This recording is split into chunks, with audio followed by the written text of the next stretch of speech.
महाराजांच्या पुतळ्याची प्रतिष्ठापना आणि पहिल्या टप्प्याचं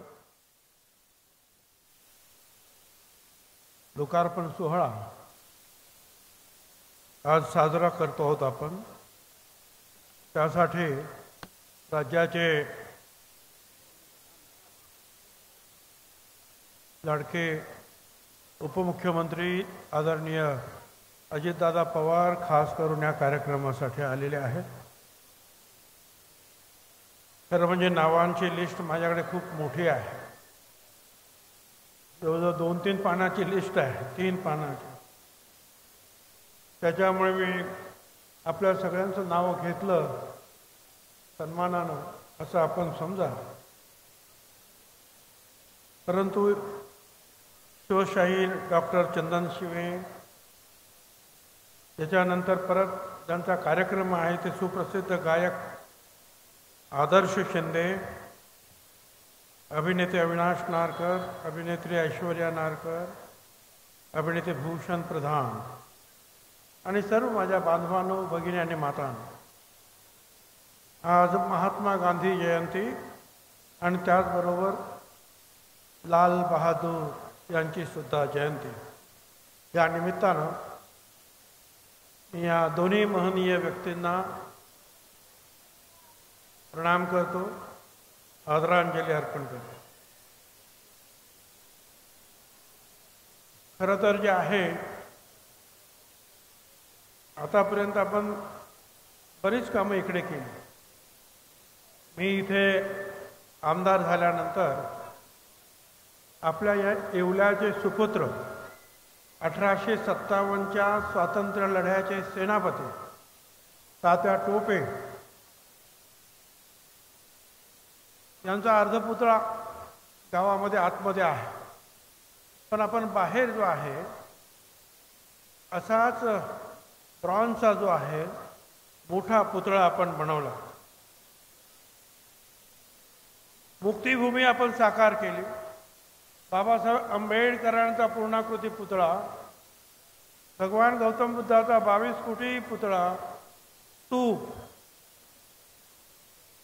विपश्यना केंद्र, अभ्यास वर्ग, ॲम्पी थिएटर, जवळजवळ 30 कोटी रुपयाची कामं आपण तिथं केली।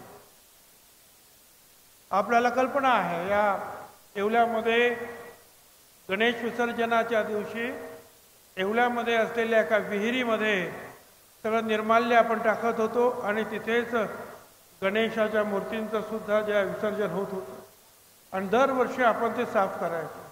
आणि एकदा साफ करत असताना नगरपालिकेचे 4 कर्मचारी तिथल्या विषारी वायूमुळे मृत्युमुखी पडले।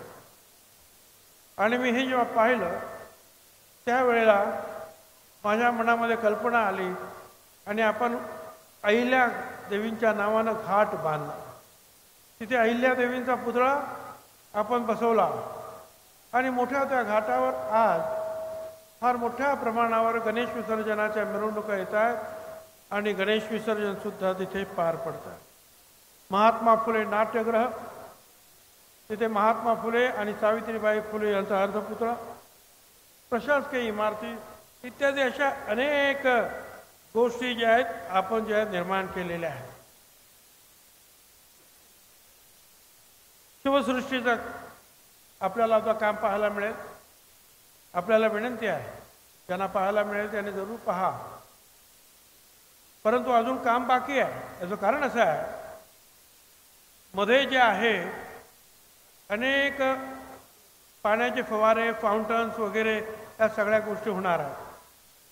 आता हे जर केलं असतं तर महाराजांच्या पुतळ्याची मोठी जो गाडी आहे ती आतमध्ये गेलीच नसती, क्रेन आतमध्ये गेली नसते।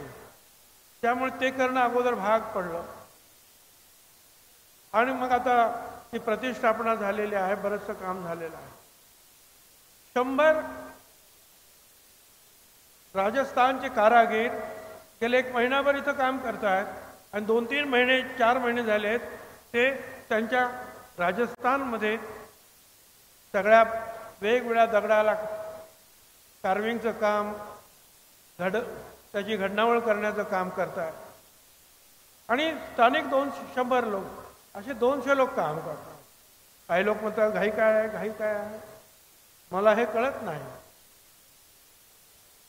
10 लोकांनी 100 दिवस काम केलं आणि 100 लोकांनी 10 दिवस काम केलं तर काय बिघडतं काय? लवकर काम होईल ना. पण त्याच्यावर सुद्धा घाई का? कोणी एक आले सर ते जे क्लॅडिंग केलेलं आहे ते जवळजवळ 4-5 इंच जाड अशा दगडाचं क्लॅडिंग आहे.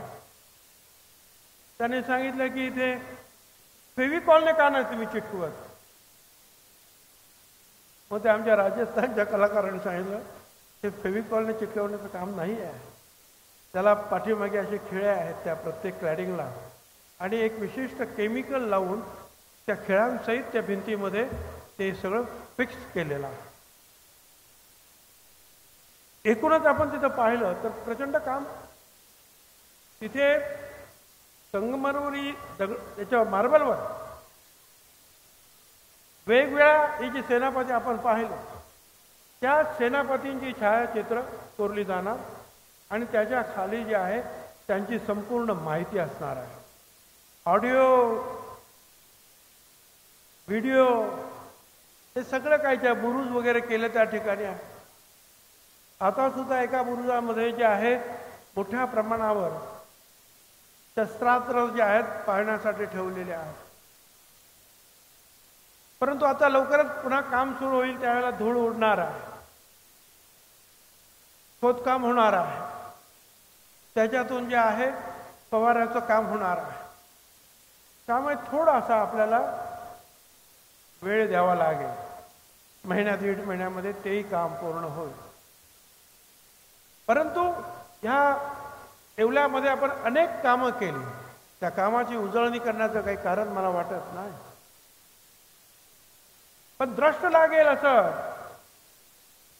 येवल्याला भूषणावं ठरेल अशा प्रकारची शिवसृष्टी आपण 4 एकरमध्ये निर्माण केलेली आहे. खरं तर ही जमीन पंचायत समितीचं ऑफिस होतं आणि आपण प्रशासकीय संकुल जे बांधलं त्याच्यामध्ये हे सगळे नगरपालिका, हे सगळे PWD, अमुक तमुक आणि पंचायत समिती ह्या सगळ्यांना आपण तिकडे घेऊन गेलो. जागा रिकामी झाली. तिचा दुरुपयोग होऊ नये म्हणून आपण ती ताबडतोब ताब्यात घेण्याची प्रक्रिया सुरू केली आणि नंतर हळूहळू जे आहे प्लान सुरू झाले. आणि मग माझ्या मनामध्ये हीच कल्पना होती की महाराजांचे पुतळे सगळीकडे आपण निर्माण करतो, पण महाराज त्यांच्या जीवाला जीव देणारे जे साथीदार आणि सेनापती होते त्यांचं सुद्धा कौतुक, त्यांचा सुद्धा इतिहास आपल्यासमोर आला पाहिजे. आणि म्हणून त्या सगळीकडे जे आहे हा इतिहास आता सुद्धा काही मांडलेला आहे, परंतु कायम स्वरूपामध्ये मार्बलमध्ये त्याचंही काम राजस्थानामध्ये सुरू आहे.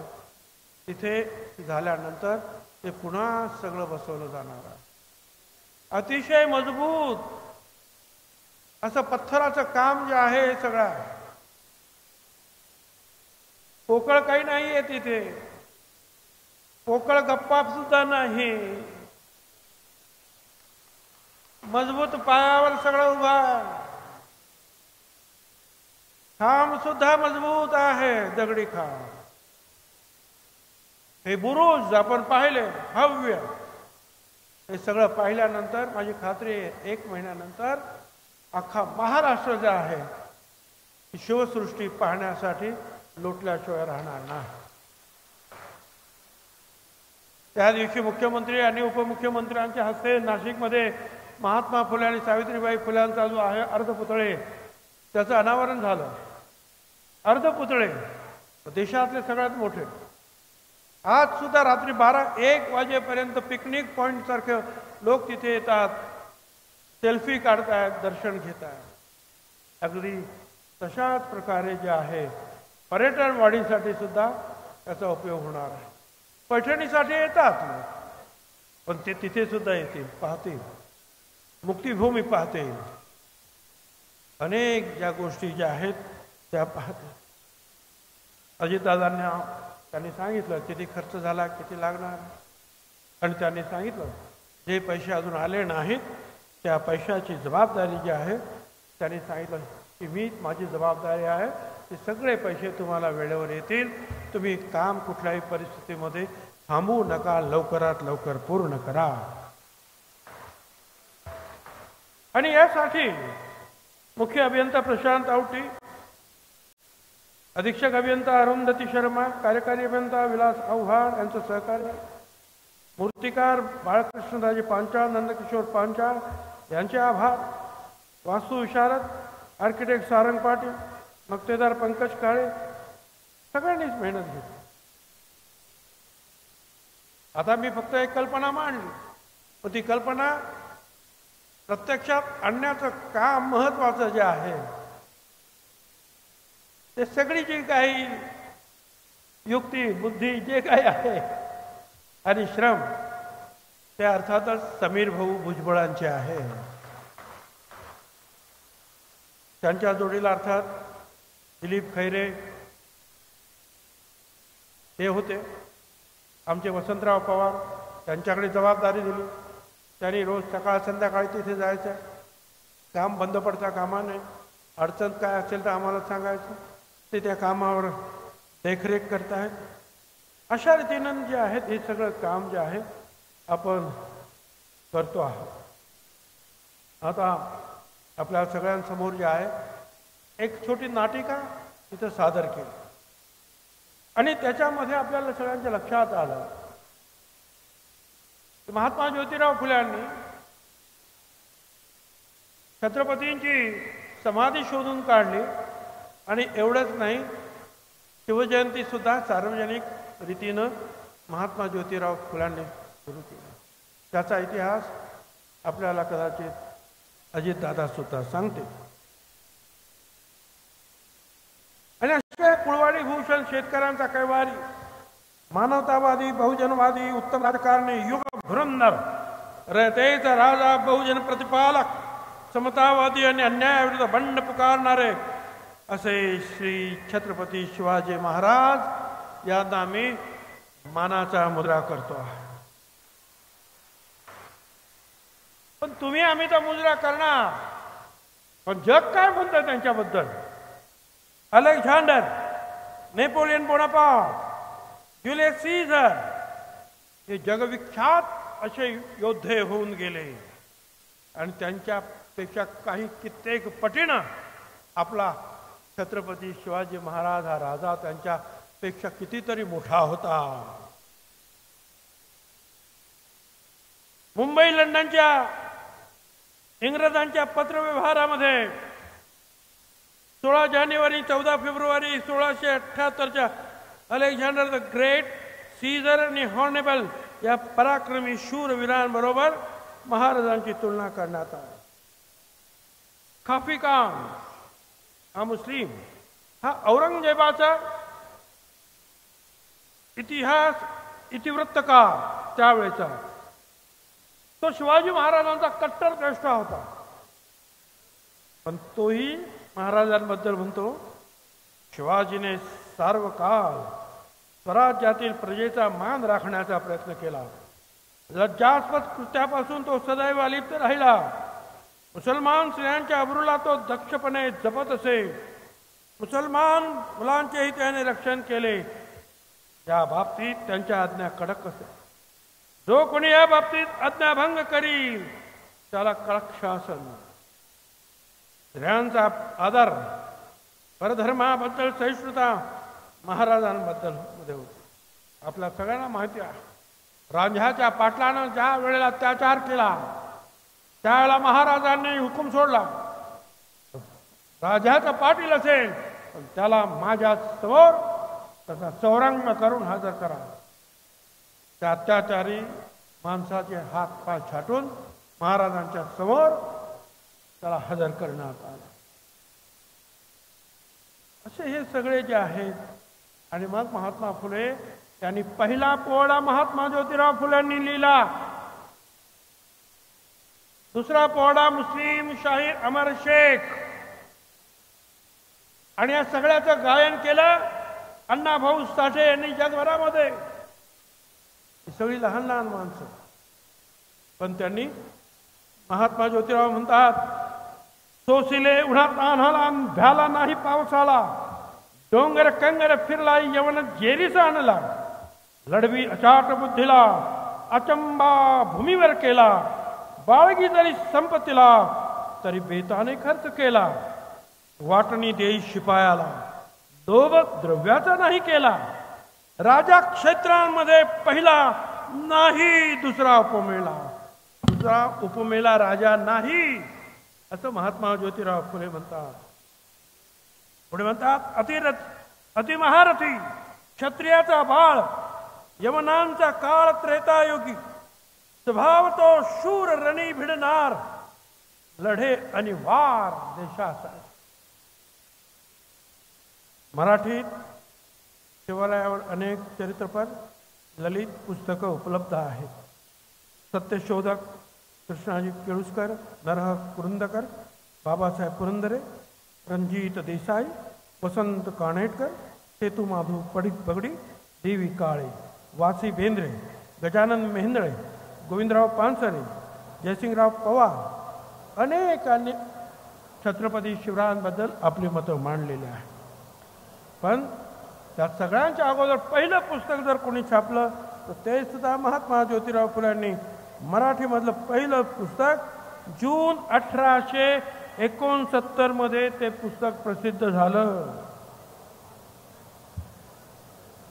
असंच आहे महाराजांचं किती वर्णावं, किती त्यांना सांगावं. शिवराचे खरं म्हणजे हे खरे विचारांचे वारसदार, आपण त्यांच्या विचाराचे वारसदार होऊया. महाराज हे शेतकऱ्यांचे राजे होते. या जगामध्ये पहिला हा राजा की ज्याने शेतकऱ्यांबद्दल विचार केला. सैन्य निघाल्यानंतर त्यांनी सांगितलं शेतकऱ्याच्या भाजीच्या देठाला सुद्धा हात लावायचा नाही, आणि शेतकऱ्यांच्यासाठी दुष्काळ पडला, सारा माल त्यांना मदत करा. आर्थिक पण मदत महाराजांनी त्यावेळी केली. अष्टप्रधान मंडळ नेमलं, राज्यकारभार सुव्यवस्थित केला. वेळ प्रसंगी युद्ध, वेळ प्रसंगी तह, वेळ प्रसंगी गनिमी कावा त्यांनी केला. महाराजांचं सैन्य कोण होतं? सगळे कष्टकरी, शेतकरी, मजूर, अलुतेदार, बलुतेदार, सगळा बहुजन वर्ग.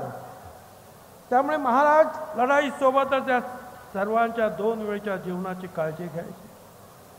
महाराज म्हणायचे, सर्वप्रथम रयतेच्या पोटाचे लागावे, त्यांचं पोट अगोदर भरलं पाहिजे. महसूल व्यवस्था शेतीसाठी महाराजांनी योजना आखल्या, जमिनीच्या सिंचनासाठी योजना राबवल्या. शेतकऱ्यांना सरकारी सुविधा देणारा पहिला राजा या देशातला ते म्हणजे छत्रपती शिवाजी महाराज. आणि चुकून त्या महाराजांच्या सैनिकांनी जर शेतकऱ्याचं शेतातला त्यांच्या घोड्यांनी जर सैनिकांच्या घोड्यांनी नासधूस केली तर त्याची भरपाई सुद्धा महाराज त्यांनी करून द्यायची. नुकसान झालं एखाद्या वर्षी, नैसर्गिक असू दे किंवा युद्धाने असू दे, सगळा सारा माफ. 0% व्याजदराने कर्ज देणारे छत्रपती शिवाजी महाराज हे पहिले राजे. गावोगाव फिरा, शेतकऱ्यांच्या बैठका घ्या, मायेने विचारपूस करा. पेरणीला आवश्यक बियाणं, मनुष्यबळ नसेल, औतकाठी नसेल, बैल बाजारा नसेल तर तो सर्व त्याला पुरवा. त्याच्या सगळ्या अडचणीचे जातीने निराकरण करा. त्याला जगायलाही धान्य पुरवा. तो पिकविल तर स्वराज्य टिकेल. महाराजांनी दिलेला हा मंत्र होता. नवे पीक आले की त्याच्याकडून कर्जाची रक्कम त्याच्या कलाने घेतली. आला का सगळं जे आहे काढून घेतलं असं नाही, व्याज माफ. कर्जफेडीसाठी जबरदस्ती नाही. जनता खुश राहील, आनंदी असेल याची काळजी घ्या. स्त्रियांच्या अब्रूला हात घालणाऱ्याचे हात त्यांनी कलम केले. राज्यकारभाराची रयतेची भाषा म्हणून मराठी राजभाषा कोश तयार केला. शासनाची भाषा मराठी केली. शासनात शिस्तबद्धता निर्माण केली. न्यायदान योग्य प्रकारे केले. गैरकारभार करणाऱ्यांना त्यांचा मुलाजा ठेवला नाही. त्यांच्या दरबारामध्ये सर्व धर्मियांना समान स्थान आदर होता. सिद्दी इब्राहिम, सिद्दी जोहर, मसूद खान, अंबर बहार, शमा खान, नूर खान, इब्राहिम पठान, दाऊद खान, मसूद खान, हुसैन खान, जाफर खान, मदानी मेहतर, काजी हैदर, मोहम्मद खान हकीम, कित्येक मुस्लिम सरदार त्यांच्याकडे होते. त्यांचे जे बॉडीगार्ड अंगरक्षक त्याच्यामध्ये सुद्धा मुस्लिम सैनिक होते. आणि शिवरायांचे हे जे मावळे होते कोण होते? सगळे मगाचे पाहिले आपण. नेमाजी शिंदे धनगर, येसाजी गायकवाड माळी, शिवा काशी न्हावी, जीवा महाले न्हावी, येसाजी कंक कोळी, सूर्याजी मालुसरे धनगर, तानाजी मालुसरे, लायाजी पाटील कोळी, कान्होजी आंग्रे कोळी, भाजी प्रभू देशपांडे कायस्थ, मदारी मेहतर मुस्लिम, काजी हैदर मुस्लिम, रायप्पा महार, सीतप्पा महार, सगळ्या लहान लहान लोकांना बरोबर घेऊन मावळ्यांकडून त्यांनी हे राज 1/3 सैन्य जे आहे त्यांचं मुस्लिम होतं. आणि ज्या वेळेला रायगड निर्माण झाला, जगदीश्वराचं मंदिर बांधण्यात आलं, तेव्हा राजमाता जिजाऊ शिवबाला म्हणतात, शिवबा आपल्या हिंदू सैनिकांसाठी मंदिर तयार झालं, पण आपल्या मुस्लिम सैनिकांचं काय? राजांनी ताबडतोब तिथे रायगडावर मस्जिद सुद्धा बांधली आणि मुस्लिम सैनिकांची सोय केली. असा हा राजा होता. मस्जिद आणि दर्ग्यांना त्यांनी सुरक्षा दिली. कुराणाची प्रत मिळाली तर त्याचा पूर्ण सन्मान केला. मला सांगायचं तर हेच, आपण महाराजांच्या जीवनापासून हे शिकायचं आहे. महाराज कुणा एका धर्माचे, कुणा एका जातीचे, पातीचे असे नव्हते. ते सगळ्यांचे होते. अन्यायाच्या विरुद्ध लढणारे होते, न्यायासाठी प्रसिद्ध होते. हेच व्रत आपण घेऊया आणि पुढे जाऊया. आणि हे जे स्वातंत्र्य आहे त्याला स्वराज्यामध्ये आपण त्याचं रूपांतर करूया. हा महाराष्ट्र मजबूतीने उभा करूया आपण. हा छत्रपतींचा महाराष्ट्र आहे, फुले शाहू आंबेडकरांचा महाराष्ट्र आहे, हा तुमचा आमचा महाराष्ट्र आहे. तो मजबूतीने उभा राहिला पाहिजे. आणि म्हणून सेनापती बापटांनी जे म्हटलं, महाराष्ट्र मेला तरी राष्ट्र मेले, मराठ्या विना राष्ट्र गाढा न चाले, खरा वीर वैरी पराधीनतेचा, महाराष्ट्र आधार या भारताचा, महाराष्ट्र आधार या भारताचा. धन्यवाद. जय हिंद, जय महाराष्ट्र. यानंतर आदरणीय दादा